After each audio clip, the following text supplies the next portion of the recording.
याद है पापा को हमें कि मैं हूँ, तो इसलिए याद, और सच्ची बात है, अच्छे बच्चों को हमेशा याद रखते हैं माँ बाप, ठीक है नहीं। आ जाओ सुनो मेरी बात इधर। हमने अभी तक इस चैप्टर में पढ़ा क्या? हमने ज्यादा कुछ नहीं पढ़ा अभी तक इस चैप्टर के अंदर। सबसे पहले हम स्टार्ट हुए थ्योरी ऑफ डिमांड के अंदर। एक्चुअली डिमांड तो हमने बहुत लेट पढ़ा जाके। थ्योरी ऑफ डिमांड में जब हमने स्टार्ट किया, सबसे पहले हमने पढ़ा what is the meaning of good. Economics में गुड्स किसे कहते हैं, फिर पढ़ा मार्केट किसे कहते हैं, फिर पढ़ा प्राइस किसे कहते हैं, और फिर हमने कहा, जब ये सब पढ़ने के बाद हमने कहा तीन और बातें पढ़ते हैं, जिससे हमने कहा डिजायर, वांट एंड डिमांड।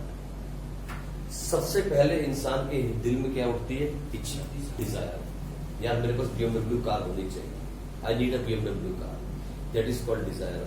सबसे पहले इच्छा आई, लेकिन जेब में जब हाथ डाला और बैंक का बैलेंस चेक किया, पैसे नहीं थे। डिजायर रिमेन द डिजायर, और ऐसे ही मर गए। गरीब आदमी ऐसे ही मर जाएंगे, दिल में इच्छा लेके मर जाएगी कि मैं भी कभी BMW चलाऊंगा, मुझे मालूम है पैसे कभी होंगे नहीं और BMW कभी आएगी नहीं, ठीक है नहीं। तो डिजायर है दिल में कि BMW गाड़ी चलानी है। वैसे मेरी है नहीं, मैं ऐसी बात कर रहा हूँ, मैं तो साइकिल में खुश हूँ। तो BMW जो है वो चलाने की इच्छा दिल में थी, दैट इज कॉल्ड डिजायर। फिर उस डिजायर को पूरा करने की जब ताकत आपके अंदर आई, मतलब आपकी सैलरी लग गई, अच्छी जगह पे जॉब मिल गई, तो वो डिजायर को पूरा करने की इच्छा आपके थी, जो इच्छा थी, डिजायर थी, अब वो बन गई वांट। जो डिजायर थी, इच्छा थी, अब वो जरूरत बन गई, वांट बन गई। क्योंकि जेब में पैसे हैं और पैसे टिकते नहीं। आपकी जेब में पैसा आ गया, आपके पास सैलरी है, now you want that car. Desire ने किसका रूप ले लिया? वांट का। और जब वांट का रूप लिया ना, वांट, जब वो अब आपकी जरूरत बन गई, तो आपके कदम चले मार्केट की तरफ। और कहा जाके रुके मालूम? BMW के शोरूम पे। और सबसे पहले आप गए वहां पर, पूछा कार कितने की है। ना आपने डिमांड क्रिएट कर दी।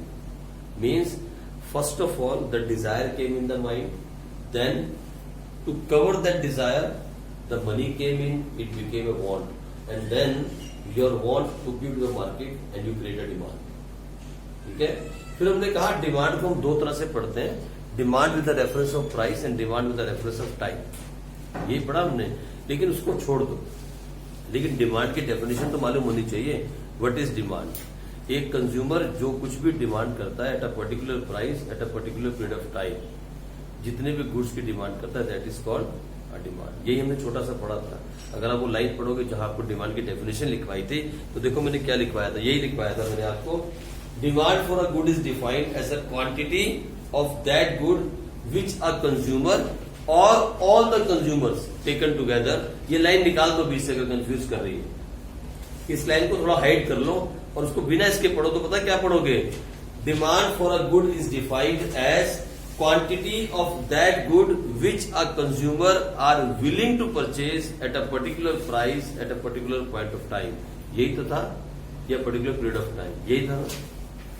मतलब जो भी आप परचेज करना चाहते हो किसी भी प्राइस पे और किसी भी टाइम पे, that is called the demand of a market, demand of a good. इतनी सी बात तो थी, यही डिमांड था। फिर हम यहां से आगे निकल गए, डिमांड से भी आगे चले गए हम, और हमने कहा कल उसके अगले दिन हमने डिमांड को खत्म किया और फिर डिमांड से आगे बढ़ के हम गए किस तरफ? हमने कहा what is the demand curve and demand schedule. Demand curve कैसा होता है और डिमांड शेड्यूल कैसा होता है। लेकिन जब हम डिमांड कर्व को बनाने लगे तो पहले हमने डिमांड शेड्यूल बनाया। मैंने कहा डिमांड शेड्यूल दो तरह से हो सकता है। एक तो अकेली पायल की डिमांड, पायल क्या डिमांड करती है, और एक पूरी क्लास की डिमांड। तो अगर हम सिर्फ अकेली पायल की डिमांड के शेड्यूल को बनाए तो बोलेंगे इंडिविजुअल डिमांड शेड्यूल, एक आदमी की डिमांड। और जब हम पूरी क्लास को ऐड कर देंगे तो क्या बोलेंगे? क्या बोलेंगे? Market demand schedule. यही बात हुई थी ना, एक की डिमांड को बोला इंडिविजुअल डिमांड शेड्यूल और सबको मिक्स कर दिया तो क्या बोला? मार्केट डिमांड शेड्यूल, और उसका कर्व बना दिया। हमने कहा डिमांड कर्व जो है वो ऐसा दिखता है, sloping downward, negative relation. Demand में और प्राइस में नेगेटिव रिलेशन है, इसलिए स्लोपिंग डाउनवर्ड है। ठीक है जी, ये है डिमांड कर्व। हमने डिमांड कर्व के बारे में बताया। फिर इंडिविजुअल डिमांड कर्व भी ऐसा दिखता है, मार्केट डिमांड कर्व भी ऐसा दिखता है। सारे के सारे ऐसे दिखेंगे जब डिमांड कर्व होता ही ऐसा है। ठीक है जी, ऐसे होता है डिमांड कर्व। इसके बारे में हमने पढ़ा। फिर थोड़ा सा आगे निकल गए, हमने कहा what is law of demand. और जिसका लॉ पढ़ा ना, लॉ ऑफ डीएमई पढ़ा था आपने, उसकी एजम्पशंस भी पढ़ी थी। ऐसे ही डिमांड का भी एक लॉ है, there is a law of demand. Law of demand says if the price increase, the demand of the commodity decrease, and vice versa.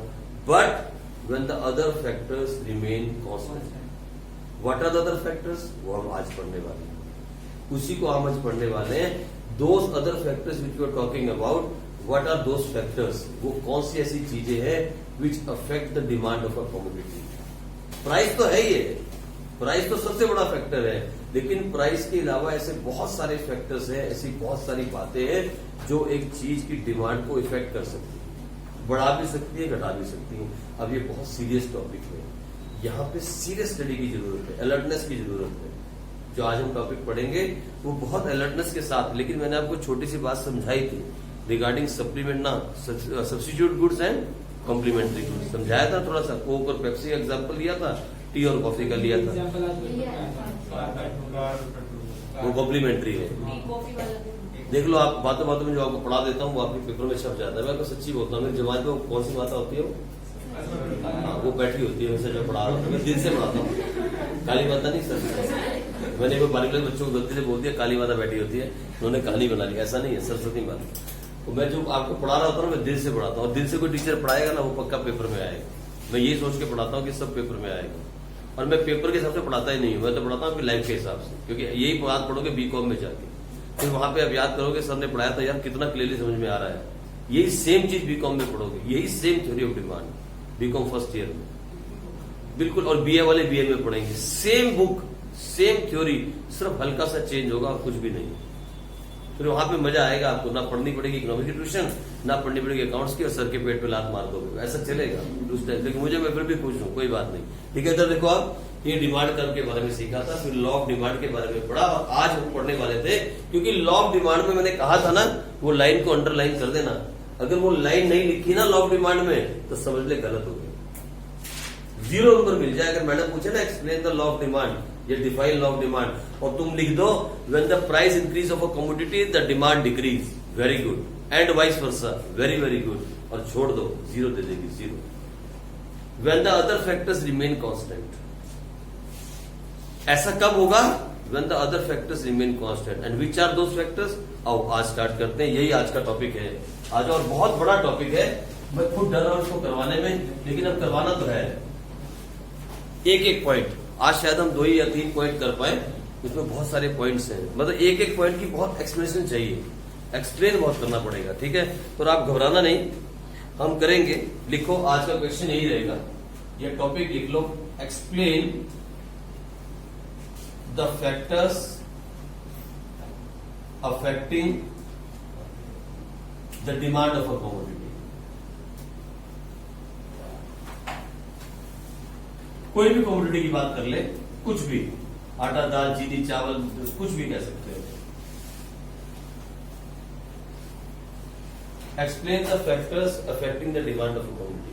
वो फैक्टर्स जो हमने लॉ ऑफ डिमांड के अंदर अंडरलाइन किए थे, ये वही फैक्टर्स की बात करने वाले हैं. वो सारे फैक्टर्स यहाँ पे आएंगे. ठीक है जी, मैंने कुछ लिखा था याद आपको, आई पी ऐसे करके सब यहाँ आ जाएंगे, सब देखना बोलने. ठीक है, लो तो फिर बस बस बस बाहर आ जाओ. Explain the factors affecting the demand of commodity, या कभी कभी क्वेश्चन कैसे आता है, क्या आता है, एक्सप्लेन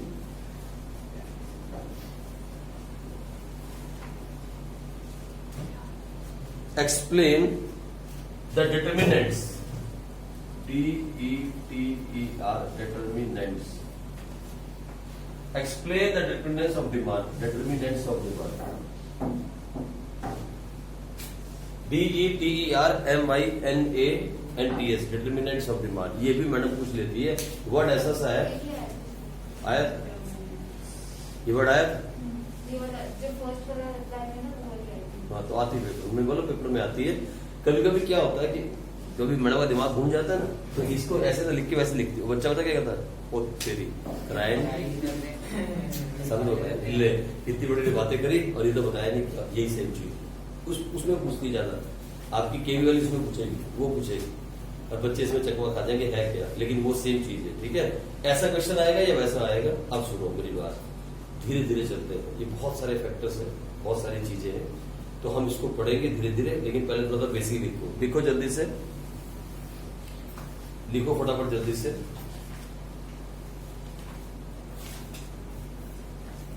लिख लिया आपने? लिख लिया? लिख लिया ना आपने? चलो तो अब लिखो दोबारा जल्दी से, फटाफट आगे लिखो। We are going to study the factors affecting the demand of a commodity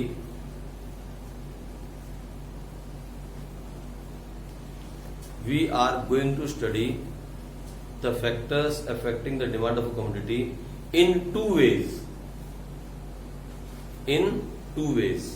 दो तरीके से पढ़ेंगे। Number one factors affecting the individual demand.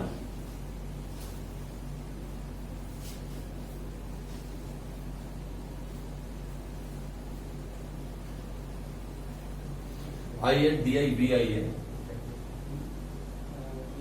Individual demand, एक की INDIVIDUAL या इंडिविजुअल डिमांड, ये मैं बोल नहीं पाता, मुझे मालूम है। और factors affecting the market demand.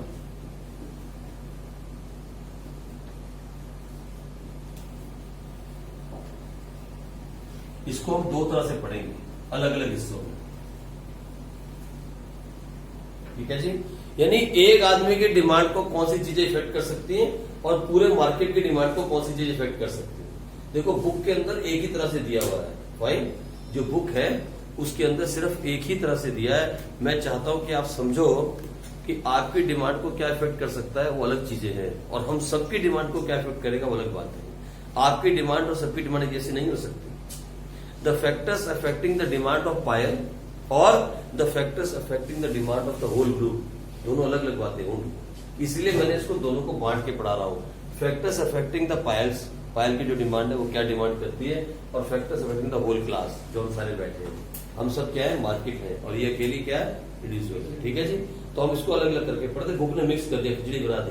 तो पहला फैक्टर, सबसे पहला फैक्टर, हम पहले इसको पढ़ेंगे। हम पहले ये पढ़ते हैं, factors affecting the individual demand. लो उसको भूल जाओ, आगे पढ़ेंगे।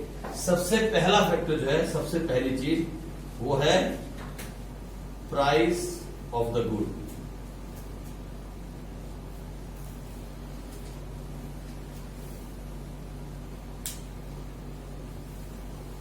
ये तो है ही सबसे बड़ा फैक्टर जो डिमांड को इफेक्ट करता है, that is the price of the good. Price बढ़ेगा, डिमांड घटेगी, प्राइस घटेगा, डिमांड बढ़ेगी। अभी 60 रुपए किलो चल रहे हैं इस नगद में टमाटर, 60 रुपीज किलो। घर में जब सैलेड काटते हो टमाटर लेना, दो बड़े बड़े आज घर जाके, तो बड़े टमाटर फिर से निकालना और 2 प्याज लेना और ऐसे बैठ जाना मम्मी के सामने, और ऐसी जैसी चाकू रखोगे टमाटर के ऊपर, मम्मी आवाज मारेगी, ना कट मुइये 60 रुपए किलो है, आएगी आवाज, ऐसी आवाज सच्ची में आएगी, सच्ची बोल रहा हूँ। तभी मम्मी रोक देगी, 60 रुपए किलो टमाटर, एक काट ले, 2 मत काट। बोला कभी मम्मी ने ऐसा सोचा, ये क्या चीज है मालूम क्या है, ये प्राइस, इफेक्ट ऑफ प्राइस। यही टमाटर आज से 3 महीने पहले 5 रुपए किलो था, मम्मी चटनी घोल घोल के टमाटर की पिला रही थी।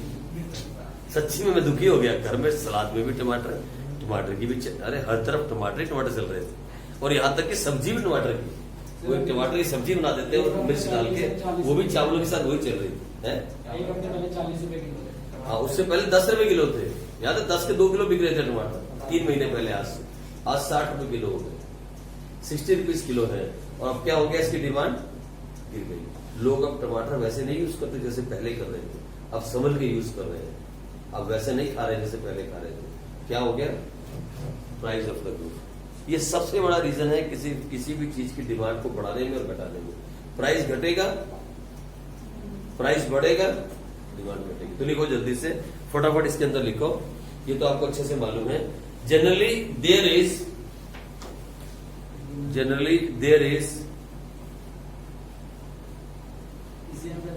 या इसी में, generally there is an inverse relation, between the price of the good and its quantity demanded.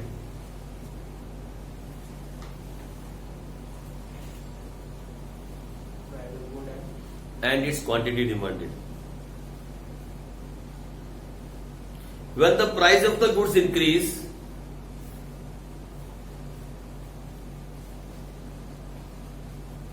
its demand falls.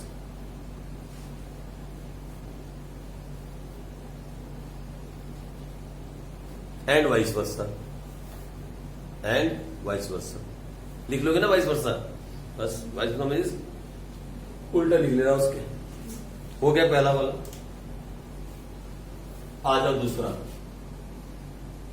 Price of other goods. पहला खत्म हो गया, पहला फैक्टर हो गया. दूसरा अब यहां से इंपॉर्टेंट स्टार्ट है. अलर्ट हो जाओ. Price of other goods. ठीक है जी. अब जब मैं अदर गुड्स की बात करता हूं ना, अदर गुड्स, तो अदर गुड्स दो तरह के होते हैं, substitute goods and complementary goods. ठीक है जी. जब ये फैक्टर लिख रहे हो तो उसके नीचे लिखो यहां पे ये दो तरह के होते हैं. एक सब्स्टिट्यूट TITUT है ना, और दूसरा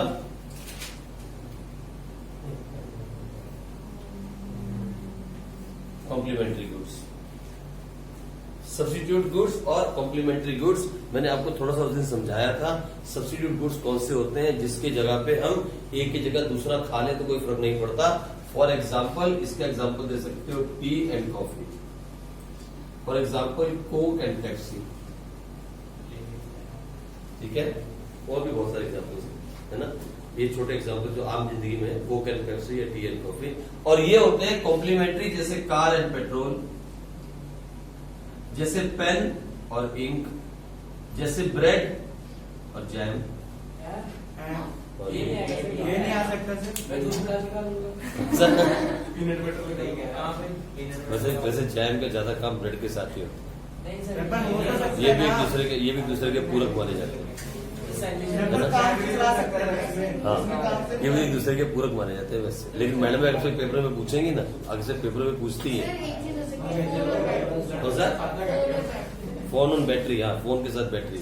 मतलब बैटरी बिना तो फोन अधूरा हो जाएगा. तो ये लो, चलो आप कंफ्यूज होते तो हटा देता हूँ, लेकिन ये दो तो कंफर्म है. ठीक है. ये है कॉम्प्लीमेंट्री गुड्स. अब सुनो मेरी बात. मैंने आपको थोड़ा सा समझाया था.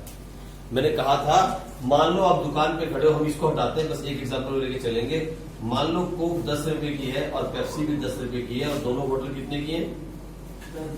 ऐसे. आप दुकान पे गए, आप कोक पीते हो, आपने बोला कोक देना, बोला कोक नहीं है, पेप्सी है. चल पेप्सी दे दे यार, चलेगा. कितने की है? 10. अरे चलेगा, जाते. हो गई बात खत्म, कोई फर्क नहीं. लेकिन अगले दिन दुकान पे आप गए तो फिर कोक 10 की है और पेप्सी 12 की हो गई, या 15 की लगा लो. 2 रुपए में तो आप भी नहीं मानोगे. 250 ml की बोतल है. आप दुकान पे गए, भैया कोक देना. यार कोक तो आज भी नहीं है. अच्छा पेप्सी दे दे. लेकिन पेप्सी 15 की है यार. अरे छोड़ यार, मैं आगे भी लेता हूँ. निकल गए आप. यही ह्यूमन नेचर है. Because you are a rational consumer. आप रैशनल कंज्यूमर हो. आप पागल थोड़ी हो 5 फालतू खर्च दोगे. अगली दुकान पे साथ में मिल रही है. आप कोक पीते हो, कोक नहीं है भाई, और पेप्सी 15 की दे रहा है और 250 ml की है. आप नहीं खर्चने वाले. आपको मालूम है दोनों में पानी है, पानी और चाय, और तो कुछ है नहीं. हमें मालूम है पानी में चाय मिला के दिया जा रहा है, लेकिन हम आगे जाके पी लेंगे. पीना तो है, आगे पी लेंगे अगली दुकान पे, लेकिन 5 रुपए फालतू नहीं खर्चेंगे. इसका मतलब ये हुआ सब्स्टिट्यूट गुड्स के अंदर जब एक गुड की डिमांड, एक गुड का प्राइस बढ़ता है, एक गुड्स का जब प्राइस बढ़ जाता है, इधर बढ़ जाएगा, उसका गुड्स प्राइस बढ़ गया ना, 15 हो गई, तो इसकी डिमांड बढ़ जाएगी. जब इसका प्राइस बढ़ेगा तो इसकी डिमांड बढ़ जाएगी. देखो आप, अब सब लोग जो पेप्सी पीते थे ना, वो भी पेप्सी को छोड़ देंगे, सब कोक मांगेंगे.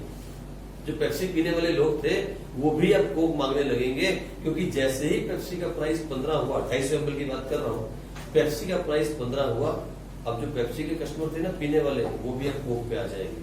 Means if the price of this Pepsi will increase, the demand of Coke will increase. ये होते हैं सब्स्टिट्यूट गुड्स. एक का प्राइस बढ़े तो दूसरे की डिमांड बढ़ जाती है. इन्हें बोलते हैं सब्स्टिट्यूट. इन्हें याद कैसे रखना है? एक का अगर प्राइस बढ़ा तो दूसरे की डिमांड बढ़ जाती है, उन्हें कहते हैं सब्स्टिट्यूट गुड्स. और हाँ, इनका एक और नाम भी होता है. इनको एक और नाम से बुलाया जाता है, जो मैडम कभी कभी आपको बुलाती हैं और मैडम कभी कभी आपसे पूछ लेती हैं. लिखो आप जल्दी से. इन्हें एक और गुड्स भी कहते हैं. इन्हें कहते हैं competitive goods.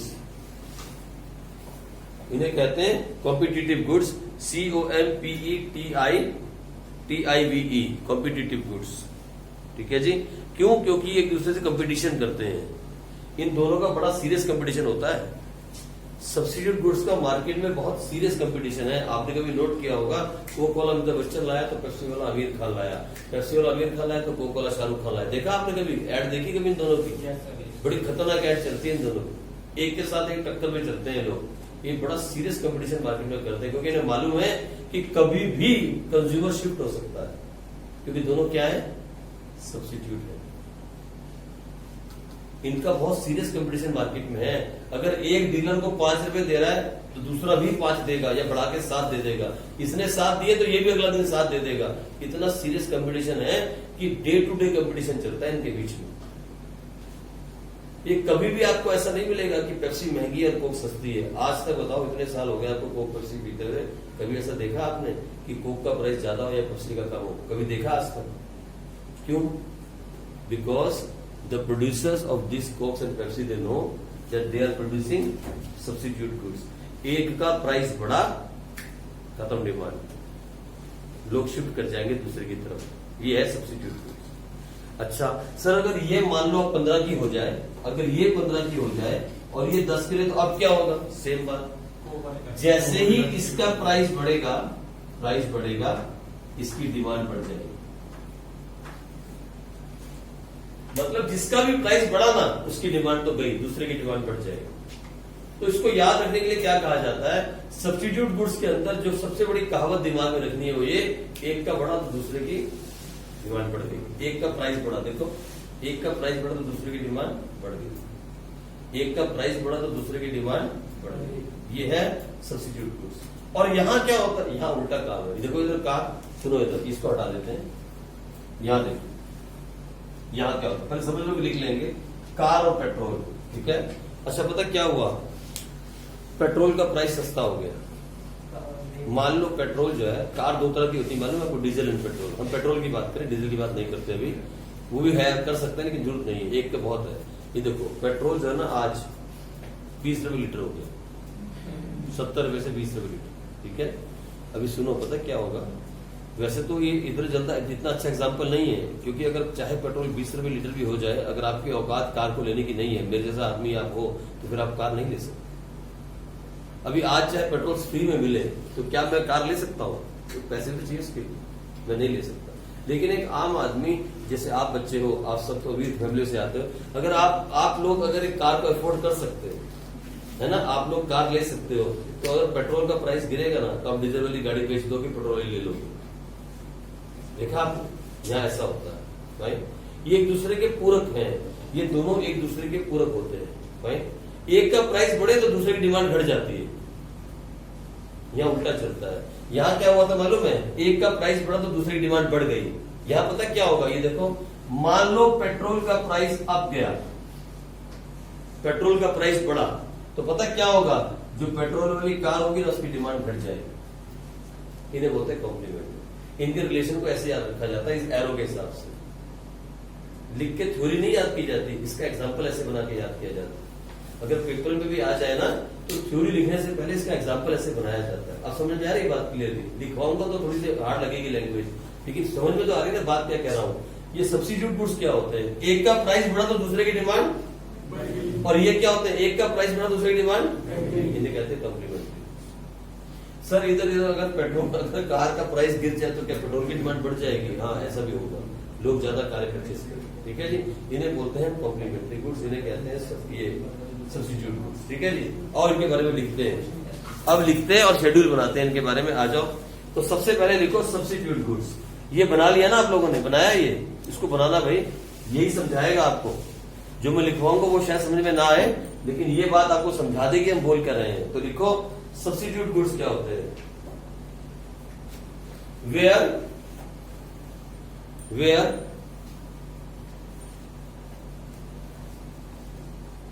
with increase in the price of one good, with increase in the price of one good,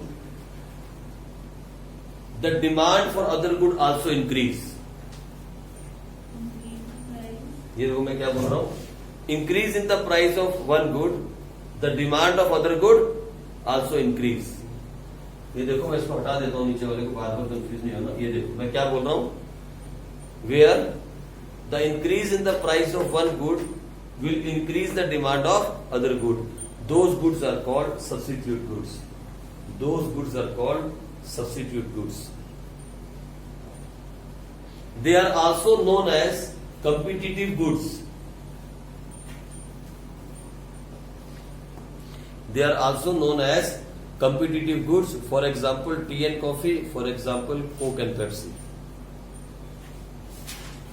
ठीक है, आई बात समझ में?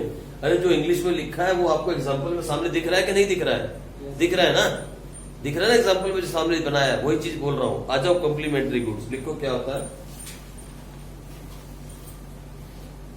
Complementary goods are those goods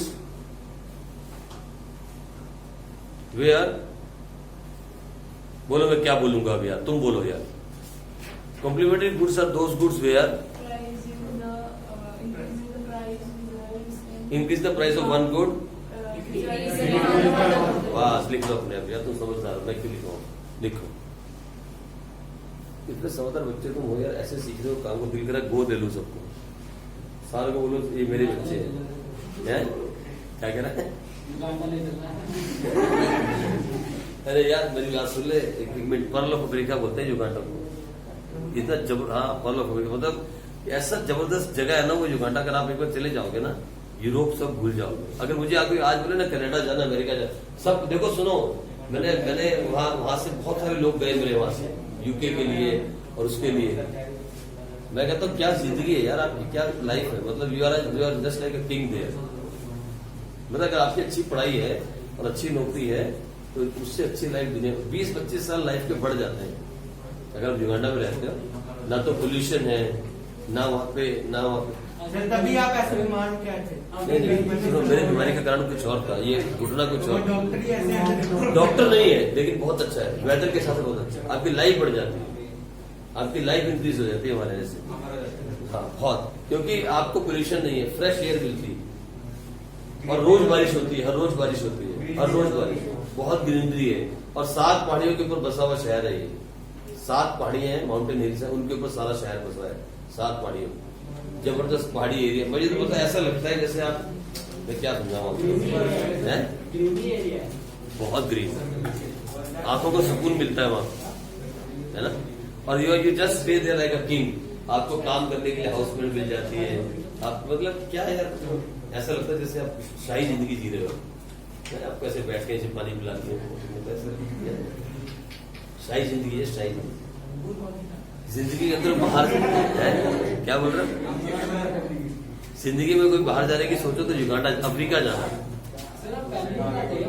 है. हाँ, सारी फैमिली के साथ. ये अजीत का बर्थ वही हुआ था, बच्चे वही पढ़ते थे. मैडम भी वो पढ़ाती थी, क्या बोलते हैं, स्कूल में टीचिंग करती थी, डीपीएस स्कूल में. वह डीपीएस है दिल्ली पब्लिक स्कूल, वहाँ पे ब्रांच है. अपना बैंक ऑफ बड़ौदा भी वहाँ पे है, इंडियन बैंक भी है, ये सारे बैंक भी है अपने वहाँ पे. सब कुछ है, सब कुछ मिलता है इंडिया. सारी सब्जियां मिलती है, सब दालें दुले सब मिलती है, आटा दाल चीनी चावल. वहाँ बहुत सारे पवन किराना स्टोर भी है, जबरदस्त. एक से एक बड़े बड़े किराना स्टोर है जहाँ सारा अपना इंडियन सामान मिलता है. ठीक है, नहीं तो लिखो कॉम्प्लीमेंट्री गुड्स के बारे में लिख दिया आपने, हो गया खत्म. फॉर एग्जाम्पल 2 एग्जाम्पल दे दो. Pen and ink and car and petrol.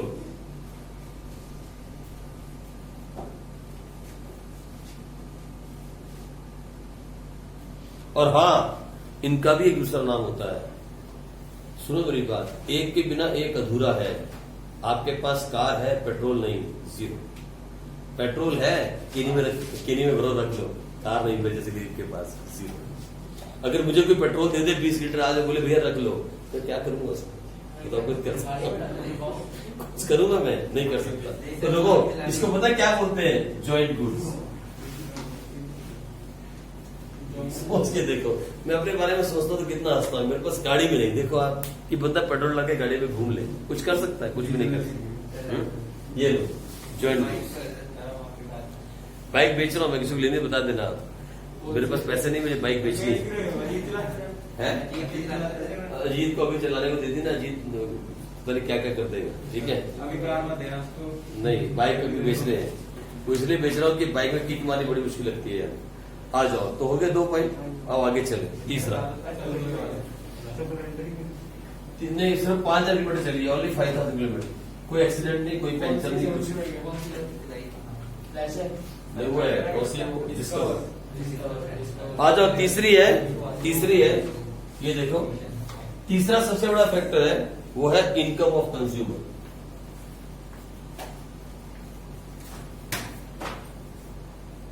Income of consumer, ये तीसरा बहुत बड़ा फैक्टर है। पता है क्या होता है, मैं बताता हूँ आपको। मान लो आज आपकी सैलरी है 10,000, भगवान न करे ऐसी हो, मान लो एज्यूम करो आपकी सैलरी 10,000 इंडियन रुपीज है।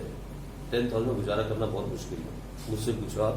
तो अब मान लो आपकी सैलरी 10,000 है और आप पता है क्या करते हो, आप ना ये जो सड़क किनारे बेचते हैं ना सब्जी, और ये सड़क किनारे घड़ियां जैसे देख रहे हैं आप 200 रुपए ऐसा, इस टी शर्ट, मतलब सड़क किनारे जो सामान होता है ना, सड़क किनारे आप उस गुड्स को परचेज करते हो, वो भी मोल भाव करके, भैया 100 की दे दो ना यार, कुछ दिन तो चलेगी, ये वाला काम। मतलब जब आपकी इनकम थोड़ी होती है ना, you go for this inferior goods, इन्हें बोलते हैं इंफीरियर गुड्स या गिफन गुड्स। मालूम है, ये जो सड़क किनारे बिकते हैं ना, इन्हें बोलते हैं चीप गुड्स, चीप गुड्स।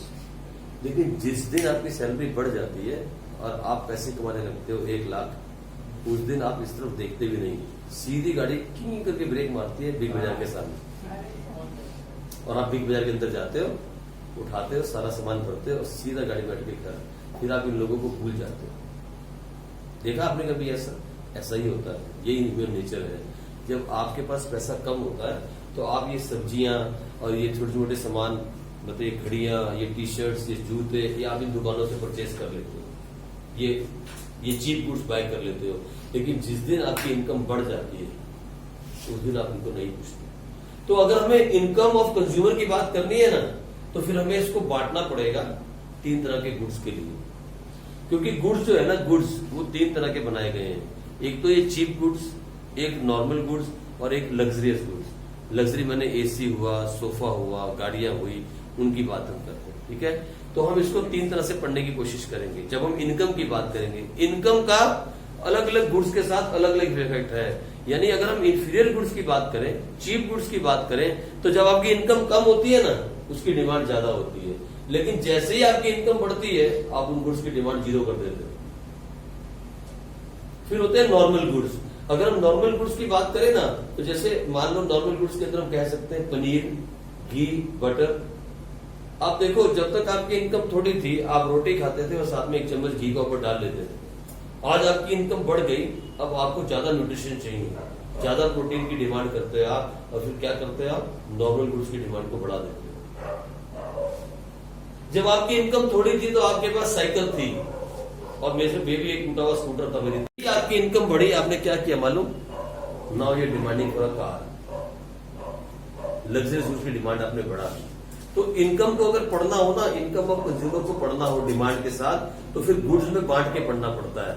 सिर्फ इनकम की बात नहीं पढ़ सकते, हर एक तरह के गुड्स में हर एक तरह का अलग इफेक्ट पड़ेगा, ठीक है जी। इनकम के बढ़ने का और घटने का क्या इफेक्ट पड़ता है, quantity of demanded of goods में, वो अलग अलग टाइप के गुड्स पढ़ने पड़ेंगे। हम एक साथ इसको नहीं तोड़ सकते। इंफीरियर गुड्स पे कुछ और इफेक्ट पड़ेगा, लग्जरियस पे कुछ और पड़ेगा, और नॉर्मल पे कुछ और पड़ेगा, ठीक है।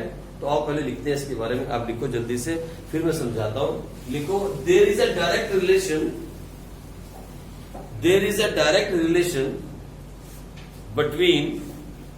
between income and demand.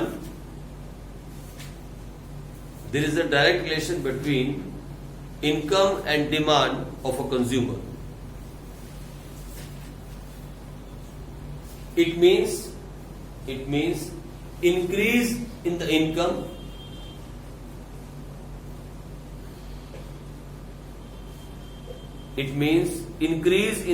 of the consumer will increase his demand. It means increase in the income of the consumer will increase his demand, and vice versa.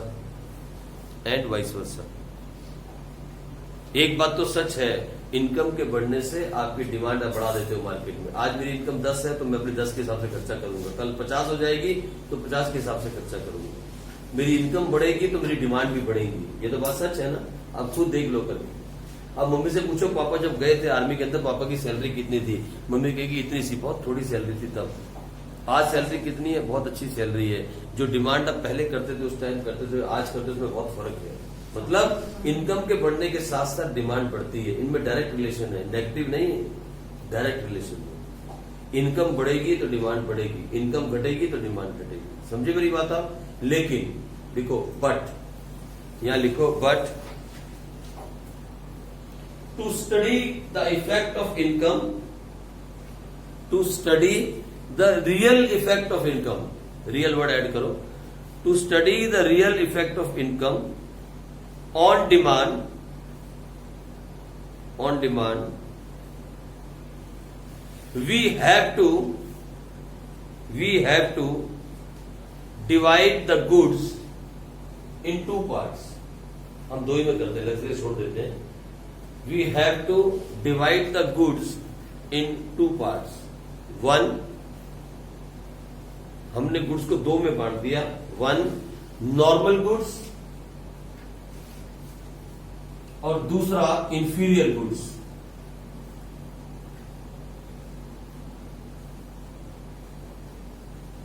इनको गिफन गुड्स भी कहते हैं, चीप गुड्स भी कहते हैं, inferior goods भी कहते हैं। ये पेपर में पक्का आता है, एक्सप्लेन गिफन गुड्स।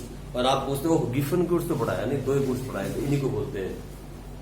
ठीक है, ये जो चीप गुड्स होते हैं, सड़क किनारे मिलने वाले गुड्स, ये जो सड़क किनारे बैठे ना, देखे आपने बेचने वाले, जहां से हम नेल कटर और ये मेरे जैसा आदमी टी शर्ट और ये पेन और ये घड़ियां परचेस कर लेते हैं, उन्हें बोलते हैं Giffen goods, means inferior goods. अब हम इन दोनों का इफेक्ट पढ़ेंगे, इन दोनों का इफेक्ट पड़ेंगे, लेकिन पहले इसका इफेक्ट बताता हूं। देखो क्या होता है, ये देखो इसमें क्या होता है, ये है आपकी इनकम और ये है डिमांड। जैसे जैसे आपकी इनकम बढ़ेगी इनकी डिमांड घटेगी। अब आप सड़क किनारे से गुड्स परचेज करना पसंद नहीं करोगे, अब आप अमीर आदमी कहलाओगे। आप शर्म महसूस करोगे सड़क किनारे खड़े होकर गुड्स परचेज करने में। आप सीधा बिग बाजार जाके गुड्स बाय करोगे, चाहे महंगे मिले। स्टेटस सिंबल आ जाएगा। क्या आ जाएगा? स्टेटस आ जाता ना, ये दैट इज कॉल्ड इंफीरियर इसके अंदर। ठीक है, पहले इसी को पढ़ते हैं। जैसे ही कंज्यूमर की इनकम बढ़ती है इंफीरियर गुड्स की डिमांड बढ़ती है। इसमें ये रिलेशन है। कौन सा रिलेशन है? ये नेगेटिव रिलेशन। इसमें नेगेटिव रिलेशन है, यानी आपकी इनकम बढ़ने से आपकी डिमांड घटेगी। और हाँ, अगर कहीं आपकी सैलरी कट जाए और आप गरीब बन जाओ तो फिर अगर आपकी इनकम घट गई उसकी डिमांड बढ़ जाएगी। फिर आप ढूंढोगे, अरे यार वो सस्ता वाला कहाँ मिलता है साबुन, बता दो जरा, वहां से लेके आए, क्या करें, है ना। फिर इसमें क्या होता है, यानी इफेक्ट कौन सा है? Negative relation. इंफीरियर गुड्स के केस में जब हम स्टडी करेंगे तो कंज्यूमर की इनकम और डिमांड के बीच में नेगेटिव रिलेशन है। इंफीरियर गुड्स, चीप गुड्स, गंदे वाले गुड्स, सड़क किनारे मिलने वाले गुड्स, गिफन गुड्स, जो भी मर्जी कह लो, इनके रिलेशन को जब हम पढ़ेंगे, डिमांड के रिलेशन को पढ़ेंगे इनकम के साथ, तो it's a negative relation. Income के बढ़ने से आप गिफन गुड्स को छोड़ देते हो, यू लीव देम। आप सड़क के किनारे खड़ा होना पसंद ही नहीं करते, आप सीधी गाड़ी स्टार्ट करते हो, सीधा बिग बाजार के सामने जाके रुकते हो या विशाल मेगा मार्ट के सामने, और वहां से सारा सामान इकट्ठा करके गाड़ी में डालते हो और चुपचाप घर आ जाते हो। आप खड़े नहीं होना चाहते सड़क किनारे। मैं सच्ची बोलता हूँ, आप में से बहुत सारे बच्चे ऐसे हो जो सड़क किनारे कभी उन्होंने गुड्स परचेज ही नहीं किया होगा। बोलो कितने बच्चे ऐसे हैं जिन्होंने सड़क किनारे से कुछ परचेज नहीं किया आज तक? आज तक कुछ परचेज नहीं किया सड़क किनारे। ये सड़क किनारे जो सामान बिकता है, सब्जी नहीं, गुड्स की बात है, नहीं परचेज किया ना। सोचो आप सब अमीर हो। अब मुझसे छोटे होते जो बैलून से देते थे वो तो अब मुझसे पूछो, आप मुझसे पूछो, मैं आज तक सड़क किनारे की गुड्स डाल रहा हूँ क्योंकि मेरे साथ ये वाला केस है। देख रहे हो आप, क्योंकि मेरी इनकम जो है घटी है, डिमांड इसकी बढ़ी हुई। मैं ये घड़ी देख रहे हो आप, ये देखो आपके साथ, ये देखो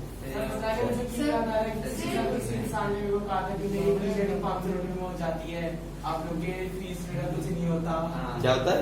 आप लोग की फीस से मेरा कुछ फर्क नहीं पड़ता। यही तो प्रॉब्लम है, इसीलिए तो ये इंफीरियर गुड्स में इंफीरियर गुड्स ले रहा हूँ। ये देखो, क्योंकि फर्क ही नहीं पड़ता, पैसा है ही नहीं वो। तो ये देखो आप, ये 100 रुपए की घड़ी, ये टी शर्ट देख रहे हो आप 150 रुपीज की। क्यों? ये सड़क किनारे, सड़क किनारे।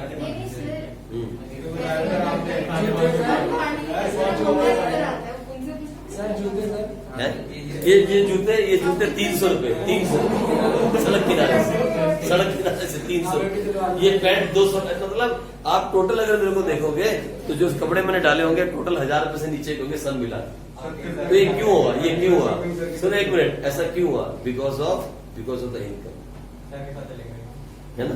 अभी यहाँ अगर मान लो इतने बच्चे बैठे होते, एक बड़ा सा इंस्टीट्यूट होता और यहाँ पे बाहर समोसे बिक रहे होते, पकोड़े बिक रहे होते, और यहाँ लड़के लड़कियां बहुत सारे खड़े होते, बातें कर रहे होते, और यहाँ एक ऐसा करके बनाता और डबल स्टोरी बच्चे पढ़ रहे होते, शायद मेरी भी इनकम होती, मैं भी शायद अच्छे कपड़े डाल देता। लेकिन शायद, वो शायद की बात है, ऐसा भी हुआ नहीं। इस साल तो वैसे ही कोरोना आ गया। तो ये लो, तो मैंने कहा इंफीरियर गुड्स, ठीक है, और इसको लिखते हैं पहले। चलो आ जाओ, लिखो दोज गुड्स, इनके बारे में लिखेंगे, इंफीरियर गुड्स के बारे में। Those goods whose demand falls with increase in the income of consumer, with increase in the income of consumer are termed as inferior goods.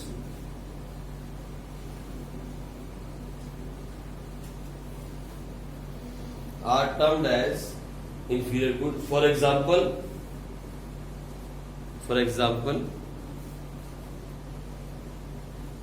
with increase in the income,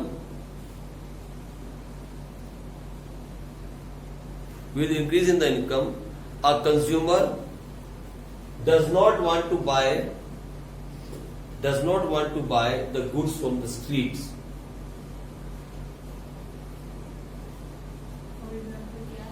With increase in income, the consumer does not want to buy the goods from the street vendors.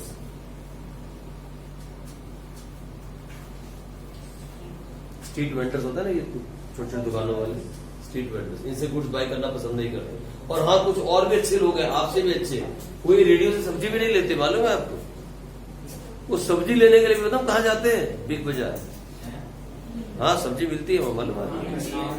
आपने देखा नहीं, बहुत सारे लोग ऐसे हैं जो सब्जी और फ्रूट लेने के लिए भी बिग बाजार के अंदर ही जाते हैं। वो बिग बाजार से नीचे पैर नहीं रखते, क्योंकि गाड़ी में भी एसी और बिग बाजार के अंदर भी एसी। ये तो मुझ जैसे गरीब लोग हैं जो सड़क पे धक्के खाते खाते ठेले वाले से, कभी सब्जी मंडी से, ये कहीं 10 रुपए प्याज सस्ते मिल जाए, कहीं 5 रुपए आलू सस्ते, वो वाला काम तो हम लोग करते हैं, है ना? हम लोग भागते हैं इनकी तरफ। आप लोग कहाँ? आप तो ये वाली बात करो। तो आ जाओ, आगे बढ़ते हैं। नॉर्मल गुड्स, अब लिखो नॉर्मल गुड्स, आ जाओ नॉर्मल गुड्स फटाफट। Those goods whose demand increase with the increase in income. इसका रिलेशन देख लो, ये रिलेशन हुआ। कौन सा रिलेशन हुआ बताओ? डायरेक्ट रिलेशन, या क्या बोल सकते हैं, पॉजिटिव रिलेशन। यानी आपकी इनकम बढ़ेगी तो पहले आप आटा, दाल, चीनी, चावल, आटा खाते थे, दाल खाते थे, दही खाते थे, दूध पीते थे, और अब इनकम बढ़ गई तो आपने उसमें पता क्या ऐड कर दिया? बादाम भी ऐड कर दिए, काजू भी ऐड कर दिए, घी भी ऐड कर दिया, मक्खन भी ऐड कर दिया। अब आप एक अच्छी डाइट खाना चाहते हो, जिसे का नॉर्मल गुड्स। आप आज कपड़े डालना चाहते हो, ब्रांडेड कपड़े डालना चाहते हो, आप चाहते हो अच्छी अच्छी ब्रांडेड टी शर्ट्स और शर्ट्स में डालूं, आप वो डालना चाहते हो क्योंकि अब आपकी इनकम बढ़ रही है। You are demanding more normal goods now. लेकिन एक सच बात बताऊं, गुड्स कभी भी इंफीरियर नहीं होते, गुड्स कभी भी नॉर्मल नहीं होते।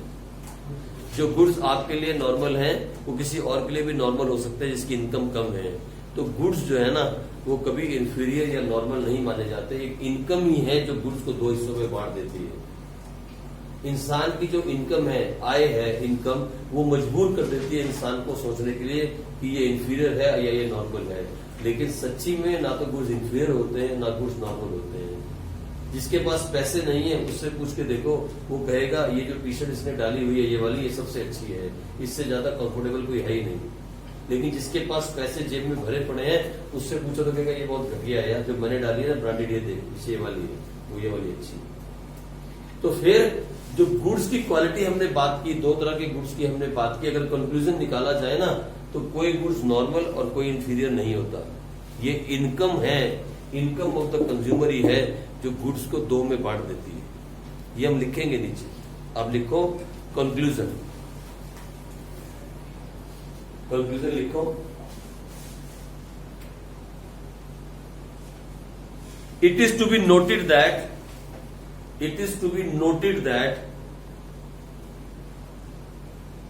no good in itself is inferior or normal. It is the level of income which makes a good inferior or normal.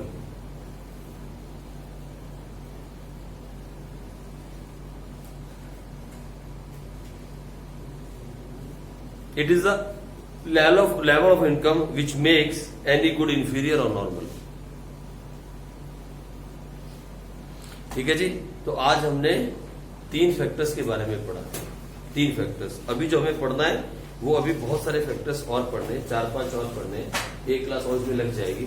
लेकिन जो 3 फैक्टर्स हमने आज पढ़े वो 3 फैक्टर्स क्या थे मालूम? Number 1 the price of the good, number 2 the price of other good. जब अदर गुड की बारी आई तो 2 में बांट दिया। पता है कौन कौन से? Substitute and complement. फिर हमने पढ़ा इनकम ऑफ कंज्यूमर। जब हमने इनकम ऑफ कंज्यूमर के बारे में पढ़ा तो हमने 2 में बांट दिया। मालूम है कौन से 2? इंफीरियर और नॉर्मल। आज 3 ही पढ़े हैं। विश्वास मानना 99% ये टॉपिक पेपर में आता है। 99% ये वाला टॉपिक। ठीक है जी। चलो आगे कल बढ़ेंगे। कल मिलेंगे शाम को 4 बजे।